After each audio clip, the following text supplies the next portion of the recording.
Chapter 4, the keys to the kingdom.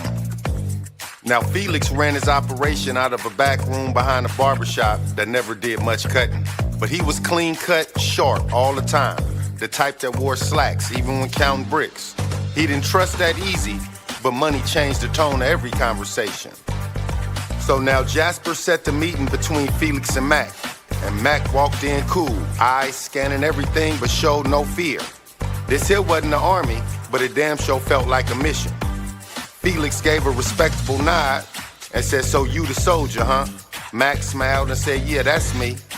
So they talked numbers, and Felix saw that Mac wasn't just another street cat looking to stunt. He had plans, structure, strategy, and that got Felix's attention. "You buy 2 keys from me," Felix said, "and I'll front you the other 2.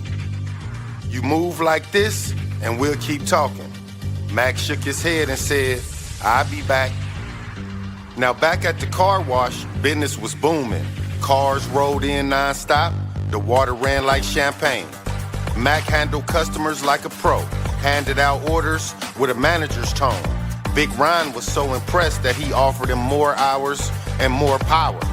He had no idea his own car wash was doubling as a drug depot. But everybody wasn't blind to it though. A neighborhood OG named Cootie, he sat across the street most days, sipping brown liquor in a bottle in a brown paper bag, talking shit and watching everything. He wasn't part of the game no more, but he remembered how it moved though. Mac making that much from washing rags, he muttered one day, "Boy must be washing gold."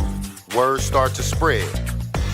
Meanwhile, Mac and Jasper flipped the next round of dope quicker than they expected. By the week's end, they had a full 50 racks. Mac kept most of it stashed at his mama house, tucked off in the coffee cans and old army duffel bags. Jasper wanted to hit the town, flash some cash, show off a little bit. Mac shut that down immediately. "We ain't made it yet, bro," Mac said. "You won't flash?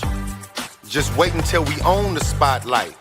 On a slow Thursday afternoon, Mac walked into Ron's office during lunch break. "You still thinking about selling this place?" Mac asked casually. Ron leaned back in his squeaky chair.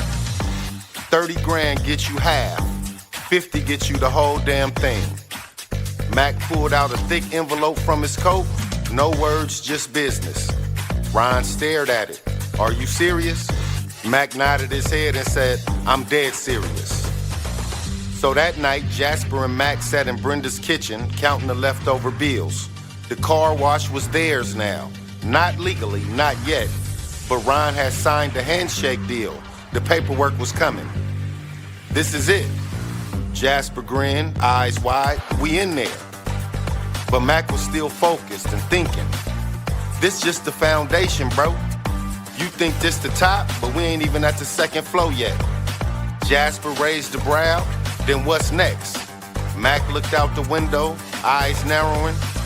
"Expansion, other corners, safe house, hell, maybe even another car wash."